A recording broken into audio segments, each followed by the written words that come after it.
And hello again from Fox News in Washington.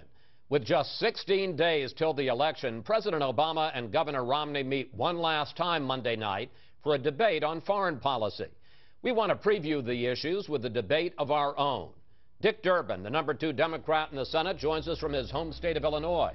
And a top Republican on foreign policy, Senator Lindsey Graham, is in his home state of South Carolina. Senators, let's start with breaking news. A report in today's New York Times that Iran and the U.S. have agreed in principle to one-on-one talks about Iran's nuclear program. Like the White House said late last night that they have not agreed to talks, but that the U.S., the administration, is open to the idea. Senator Graham, let me start with you. What do you think of one-on-one talks with Iran, and what do you make of the timing of this coming out 2 weeks before the election? Well, I think the Iranians are trying to take advantage of our election cycle to continue to talk. As we talk with the Iranians, whether it's bilaterally or unilaterally, they continue to enrich. And the Vice President and the President have said, we will do nothing without coordinating with Israel. So we've talked with them in Moscow. We talked with them in Baghdad. They continue to enrich. I think the time for talking is over. We should be demanding transparency and access to their nuclear program. They've doubled their centrifuges, so I think this is a ploy by the Iranians. I hope we're talking to the Israelis. And as we continue to talk, they continue to enrich, and they're trying to break apart the coalition. What do you think of the timing of this story coming out, one assumes from U.S. sources, not Iranian, just 2 weeks before the election? Well, I think it's pretty obvious they're trying to continue a dialogue using our election cycle in a pretty clever way. I hope we don't take the bait. And we had a chance in 2009 to speak up during the Iranian Revolution, and we did nothing. That was a huge mistake. And I would like to talk with Israel before we make any major decisions with Iran. Well, Senator Durbin, Israel's ambassador to the United States, Michael Oren, says in the New York Times article that Israel should not be rewarded with one-on-one talks with the U.S. What they should get instead are even tougher sanctions. I can tell you, Chris, the President has put together a strong global coalition imposing sanctions on the Iranians, including not only Europe, obviously, which has made a dramatic impact on the Iranian economy, but Russia as well. And it's had its impact. This month of October, the currency in Iran has declined 40% in value. There's unrest in the streets of Tehran, and the leaders in Iran are feeling it. That's exactly what we wanted the sanctions program to do. And this is an indication, I think it's a clear indication, the sanctions regime that President Obama has put together with Israel and many nations around the world is putting pressure on Iran to sit down and finally acknowledge that they cannot have a nuclear weapon. I think it is a positive step forward. And briefly, why, if we have this international coalition, why not continue talks in the P5+1, as it's called? Why do it one-on-one instead? Well, I think there are many options. I'm not going to say one is better than the other. If direct negotiations are a path toward a peaceful resolution with Iran giving up on the notion of a nuclear weapon, pursue it. If meeting collectively is better, pursue that as well. But as Nicholas Burns said, who was the negotiator for President George W. Bush in Tehran, it would be unconscionable for us not to meet and talk. He said, we don't want to drive into that brick wall of war in 2013 without sitting down and speaking to the Iranians. All right, gentlemen, let's turn to Libya and whether Chris, can I just add? Okay, go ahead, sir. The effort of the purpose of sanctions is to stop the Iranians from building a nuclear program and enriching Iran. It's been a miserable failure. During the 4 years we've talked to them, they've quadrupled the amount of 20% enriched uranium to produce a bomb. There's a pattern here. We talk, they enrich. It needs to stop. We need to have red lines coordinated with Israel and end this before it gets out of hand. All right, gentlemen, let's turn to Libya if we can. And the question as to whether or not the President and his administration could have done more beforehand to protect those 4 Americans who were killed in Benghazi on the anniversary of September 11th. We now know there were 8 attacks against Western interests in Benghazi in the 6 months before the attack, and we now know that U.S. Ambassador Chris Stevens sent repeated memos to Washington, even on the day he was killed, asking for more security. Senator Graham, is it conceivable that President Obama didn't know how dangerous Benghazi was for Americans? No administration is going to send the President of the United States out into the public arena, not telling him about an attack in April and June. What if the President were asked by a reporter in June, tell me about the consulate attack in Benghazi, what do you think about it? And he said, I don't know. So I find that inconceivable. This is going to be a case study, studied for years, of a breakdown of national security at every level. Failed presidential leadership, senior members of the Obama administration failed miserably. The Benghazi, Libya consulate was becoming a death trap. The British left, the Red Cross left because of a deteriorating security environment. We requested additional security, was denied because we wanted to normalize relationship with a non-existent government. We should have closed that consulate long before September 11, or heavily reinforced it, and I put that on the President of the United States. This was a national security breakdown before, during, and after the attack. Now, Senator Durbin, I think we would all agree the President doesn't get down into the weeds and decide the actual security level in Benghazi, but given all of these warnings, why didn't he and his administration do more, whether it was to beef up security or to close the consulate? Why didn't it do more to protect those 4 Americans who were killed? Well, Chris, I can tell you that Senator Graham and I were in a closed briefing, classified briefing, just, I guess, 2 weeks ago in Washington when we came together. We were with Secretary Clinton, the CIA, and others. They are engaged in a comprehensive investigation of what actually occurred here, and that's what we've got to have. Think back at history. It hasn't been that long ago. We lost over 230 Marines in the barracks in Beirut, Lebanon, under President Ronald Reagan. These acts of terrorism, as horrific as they are, have to be understood as being part of living in a dangerous world. Now let's ask the honest questions. Let's gather the evidence. Let's make sure that we understand exactly what did occur.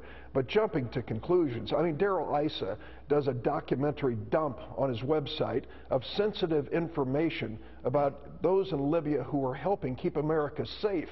It shows the lengths many will go to try to politicize this tragic situation. Senator Graham, is that what you're doing, politicizing the situation? Well, thank God for a media that will ask questions. Thank God for some Republican control of one branch of the government. If you left it up to this administration to inform the American people, we would still be believing this was a spontaneous riot spurred by video. There was no mob, there was no riot. So no, I am totally convinced this is going to go down in history as one of the most major breakdowns of national security in a very long time. It's Exhibit A of a failed national security strategy. This consulate was under siege for months. It had been attacked twice. Everybody else had left Benghazi but us. We refused additional security requests because we wanted to normalize relationships. For over 7 hours on September the 11th, the day of heightened concern throughout the world for America, the anniversary of our September 11th attack, this consulate was attacked for over 7 hours. There were no land forces available to reinforce the consulate. No air force, no air power was sent over to help these people for over 7 hours. And after the attack, you had one convoluted, distorted, deceiving explanation. Senator Graham, we're going to get to the accounts, the shifting accounts, in a moment. But I want to press my question with you again, Senator Durbin, because you didn't really answer. Why didn't, with all of these warnings, I mean, we had repeated memos from the ambassador, repeated requests from the security team on the ground. Why didn't the administration do more to protect these people in Benghazi? You know, that question is going to be answered, Chris, when we gather the information together. But let me also remind you, Senator, a skeptic would say, yeah, and guess when the investigation is going to end? Sometime after Election Day. Well, and shouldn't this investigation be done in a thorough, professional, and complete way? As Senator Graham can tell you, when we sat down for this classified briefing, they said it was days, literally days, before we could put our investigative team on the ground in Benghazi. Well, doesn't that give you an indication of how dangerous Benghazi was then, beforehand? If we couldn't get the FBI there for a couple of weeks? Of course it was dangerous, and we lost 4 Americans. But look at the situation on the ground immediately afterwards, when the Libyans were demonstrating in the streets in support of the United States. It is a volatile situation. It is always easier the day after to say how you could have won that football game. But what it boils down to is, let's get the facts together. This idea of Chairman Issa, that he's going to dump the names in public of Libyans who are risking their lives to support America and keep us safe in an effort to get a political toehold in this election, is unconscionable. It is unacceptable. I'm sure that Senator Graham doesn't support that. Well, let's move on to the question of the shifting story after the fact. The president said in the debate this week that on the day after the attack on September 12th, that he called it an act of terror. Here's what actually happened in the Rose Garden. Yesterday, 4 of these extraordinary Americans were killed in an attack on our diplomatic post in Benghazi.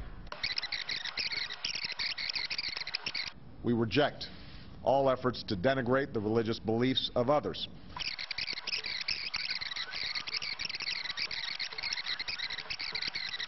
Of course, yesterday was already a painful day for our nation as we marked the solemn memory of the 9/11 attacks. No acts of terror will ever shake the resolve of this great nation. Senator Graham, we did it that way to show that there was quite a gap between various things that he was discussing in the Rose Garden.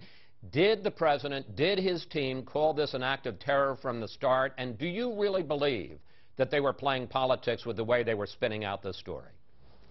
Well, I believe this administration has a history of playing politics for foreign policy. This is the very administration that leaked every detail of our bin Laden raid to make themselves look good.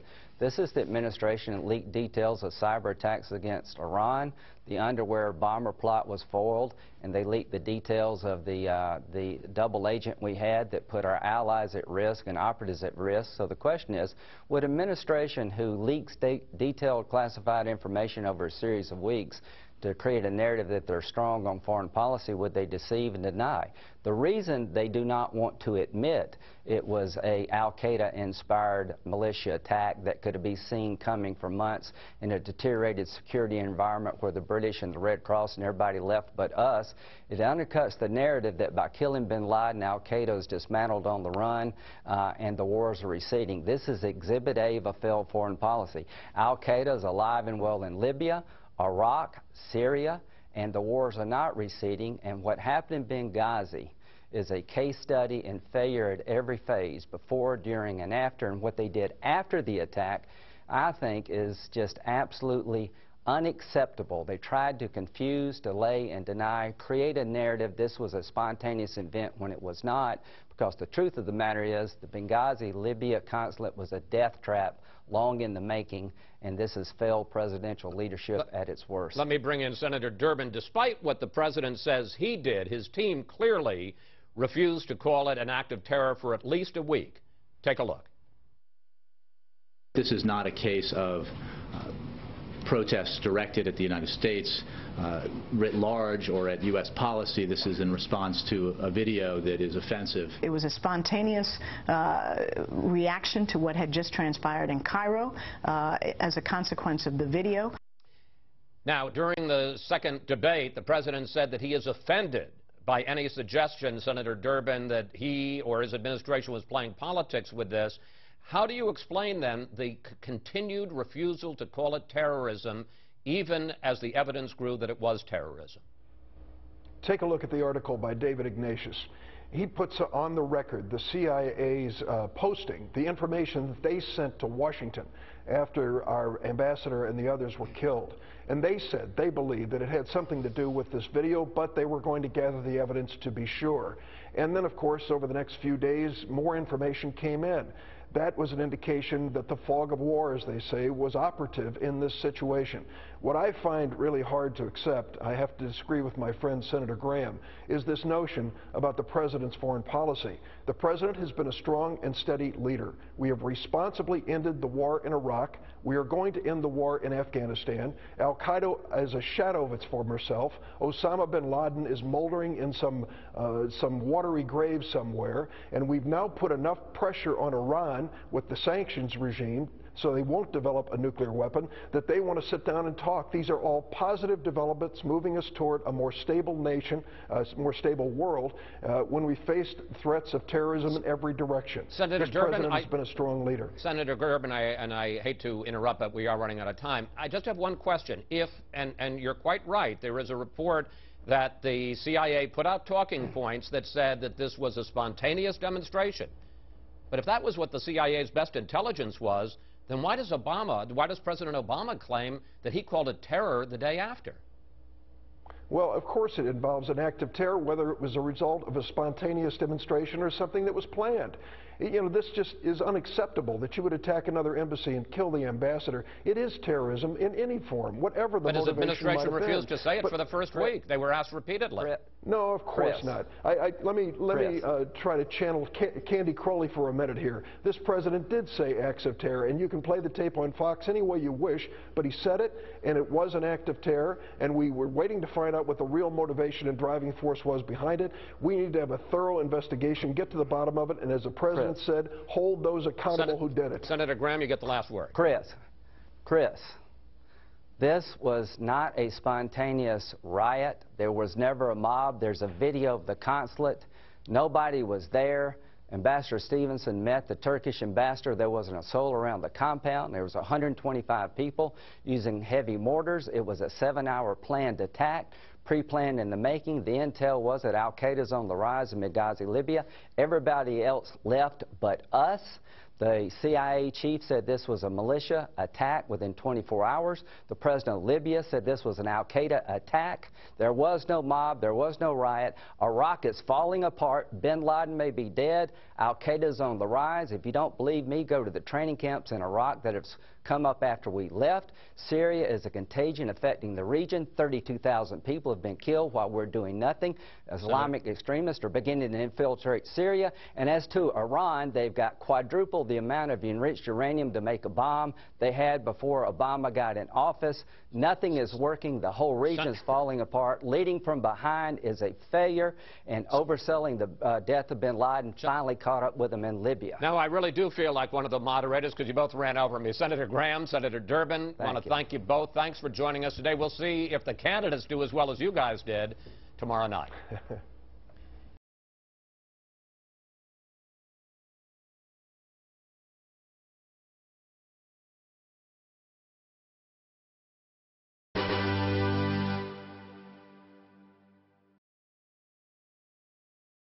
This has been a Sunfish production.